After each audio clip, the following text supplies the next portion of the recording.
Salutare și bine v-am găsit la un nou episod.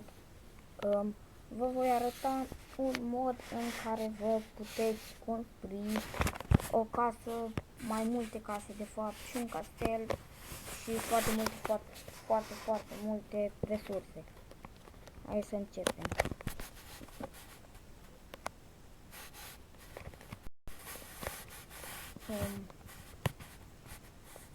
Stați un pic să-l găsim. Este pe aici pe undeva, dar trebuie să-l găsiți înainte să dispară, pentru că știți, se invitează multe moduri noi și acesta nu se mai găsește.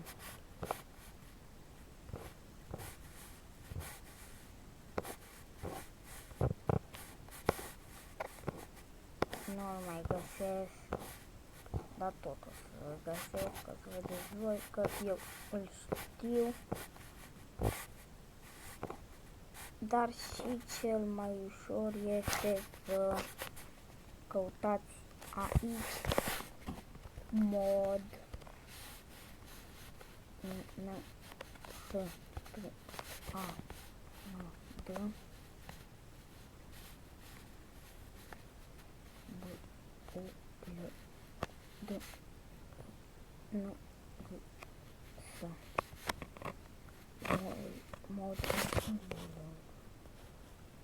mod instant, dacă nu. Ia, mod instant. Nu. Și doamne, a dispărut. Dacă vreți, vi-l pot arăta că eu îl am, este acesta.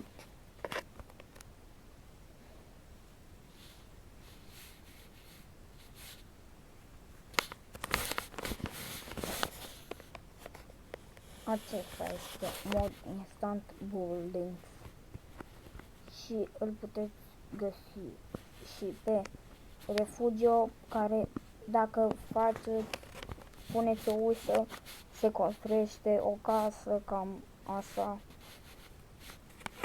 Că vedeți că scrie și vedeți și voi acolo că scrie Refugio Instanteo mod în dreapta, iar în stânga avem Insta Home V6, care nu o știu, deoarece Iulian a avut-o și el știe cum se construiește acest castel. Eu nu știu cum faci aici, eu îl știu pe ăsta, vi-l voi arăta.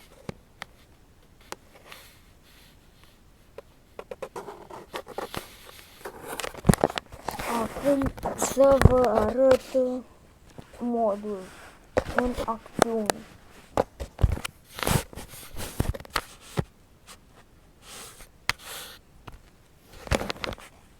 Probabil că îmi știți deja skin-ul, îl găsiți, căutați pe MCP Master doar Ender și ați găsit acest skin dacă vă place. Mie îmi place foarte mult, mie îmi plac skin-urile astea așa de șmechere așa și îmi place mult Enderman, sunt fan Enderman, în fine. Acum să vă arăt pe flat cum se folosește acest mod. Pare rău, scuzați-mă, uneori nu cam încurc.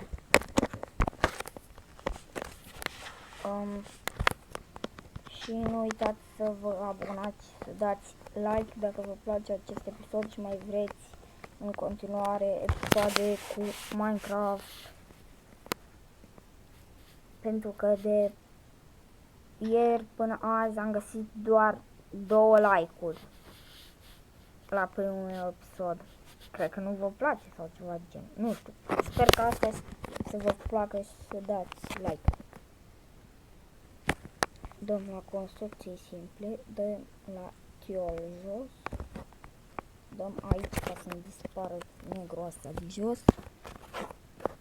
Acum dăm aici și fac. Am construit o casă cu forțe și chestiile astea. Și vreau să vă mai arăt că puteți face și vehiculele și niște vehicule logic care nu pot să meargă, dar puteți să stați doar în camion, pentru că vedeți, are două din astea aici și na, puteți să ieșiți, să intrați când vreți. Eu și cu Iulian odată când n-am filmat, ne-am bătut aici, el era, uite acolo unde pun eu torța, eu eram aici unde pun ăsta de lemn și trăgeam în zombie, că am pus două spawner-uri și tot veneau aici. Și cel mai bine era că nu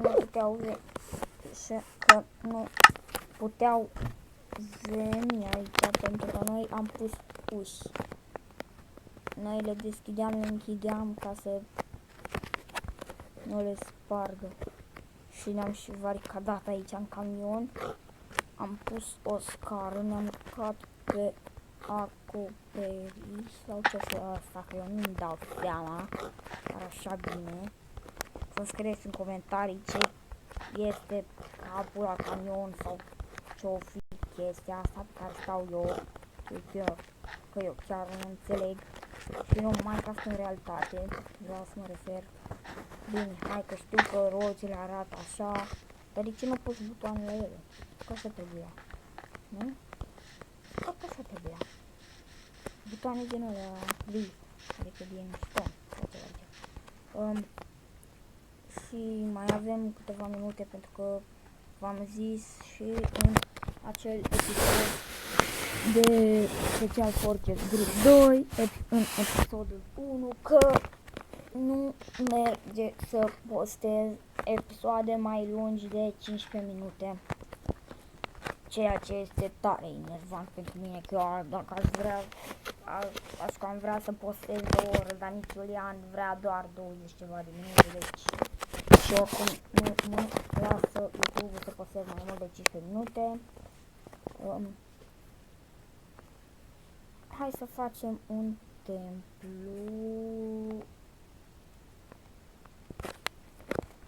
Acesta trebuie să fim pe undeva mai departe de casă, că e mare tare. Sper să nu mă bage în el. Uitați-l ce mare e. Și uite aici trebuie să faceți portalul ca să ajungeți în lumea Endermenilor. Este foarte simplu. Doar atât vreau de la voi, să nu îmi trimiteți mesaje cu jocuri horror. Eu nu joc horror, că pe mine mă cam sperie. Jocurile astea, de fapt, mă sperie, valui. Deci nu mai pot dormi noaptea de speriat ce sunt uneori. Iar alteori mă mai descurciu așa uneori. Nu ies aici, mi-e frică să stau aici prin întunecat și... Așa, acum iluminăm aici. Că parcă ar trebui să fie. Da, nu ilumină peste tot, dar... Îl las așa. Cade creeper din ea și o bubă. Ia stai dacă. Dacă pun eu un TNT... Nu, 5 TNT-uri undeva pe aici. Și un flint. Oare ce se întâmplă? Bine, hai că știu că portalele astea sunt indestructibile. Hai că știu chestia asta, frate, tot cine nu știe. Dar ce mi-e frică că poate îmi bubuie să facă. Mă duc mai încoace, mă duc. Ia să văd. Nu poate sau departe, ca să nu bubuie. De fapt pot să bucui, că asta am făcut tot special pentru voi această noapte de aici. Da. Uitați-vă și voi un pic aici. Știu. mi se cam blochează, dar acum nu mi s-a blocat așa tare. Și am făcut dărâmătură pe aici pentru să facem mult haos în acest templu. Și aici n-a mai rămas nimica din templu.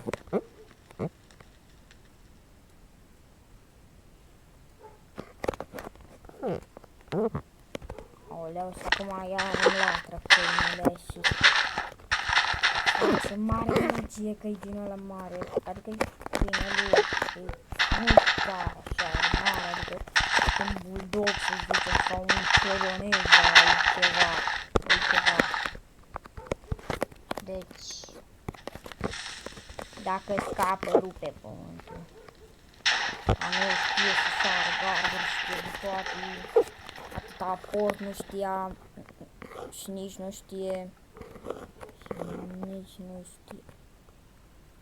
Ne-a afectat casa ceva. Ia stai un pic.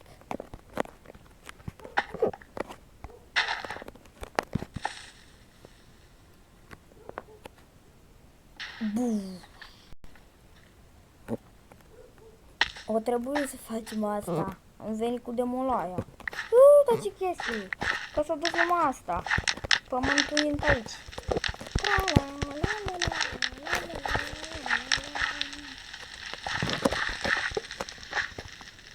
Și acum să vă arăt o capcană bună. Dacă voi nu știți, este cu pressure plate. Și o puteți face pe orice, doar să aveți o chestie dintre ăsta sau ăsta. Eu îl voi folosi pe acesta de lemn. Și când călcăm pe el, gen, se aude ceva? Aceasta e capcana. Și pentru survival scade așa de mult damage de poți să ai și golden apple, că cred că tot mor. N-am testat asta. Cred că voi testa într-un episod. Nu știu sigur. Ia, aș calcul pressure plate. Când ăsta o să fie aici, ce dur. Apropo, voi mai da un episod în care voi avea skin de noob și mă voi preface ca noob. Julian va fi cel care este pro, iar eu noob. Este foarte tare să fii noob, că îi faci pe toți să râdă și asta e fain. Da, nu e fain așa, dar nu-mi place. Acum să fugim de aici, că v-am zis eu, era să iau crash. Dar aici de ce era asta? De ce nu a dispărut? Adică pe bun. O pun aici. Sau cum zic? Chiar dacă o fac din drept. Sau dacă nu voi avea skin din nou, mă voi preface ca nou. Sau nu știu că voi fi eu. Nou sau nu știu dacă fac nou, că n-am discutat cu el despre asta și nici nu am primit. Cred, nu știu, nu uitați să apăsați butonul de like și să dați și să vă abonați dacă n-ați făcut-o încă, pentru că dacă vă abonați vom face din ce în ce mai multe episoade decât în timpul școlii, vom mai reduce dintre ele pentru că e școală și na, va fi mai greu pentru noi. Că eu trec în clasa a 3-a, Iulian într-a 4-a, deci suntem destui de mici, dar în Minecraft ne descurcăm ca lumea. Poate n-am știut asta pentru că vocea mea este un pic răgușită și pare că aș fi mare sau ceva gen. Ei bine, nu pare. Pentru mine nu prea pare când mă aud aici că vorbesc, așa că...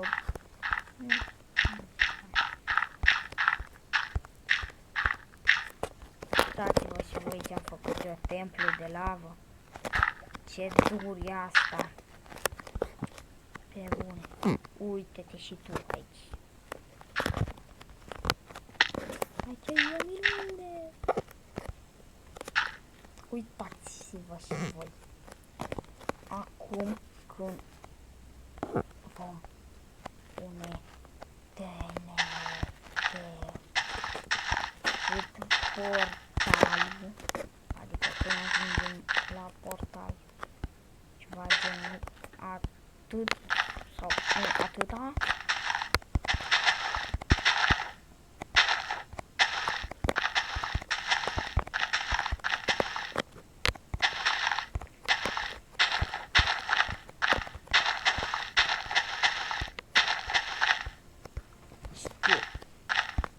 Dar să zice, eu am distrus eu lui Iulian, sau ce zice el că eu mi-am distrus, când eu nu i-am distrus nimica. Eu lui i-am distrus că 3 mape și o casă. Cum, frate, când el mi-a distrus o vilă? Cum să nu-i distrug o casă și mape normale care le poți face oricând pentru o vilă mare. Deci nu a fost construită de mine, am luat-o de pe hack, poți să-ți iei mape, skin-uri de toate, poți să iei după acest hack. O găsiți tot acolo pe magazin. Este Master for Minecraft la Uker. Și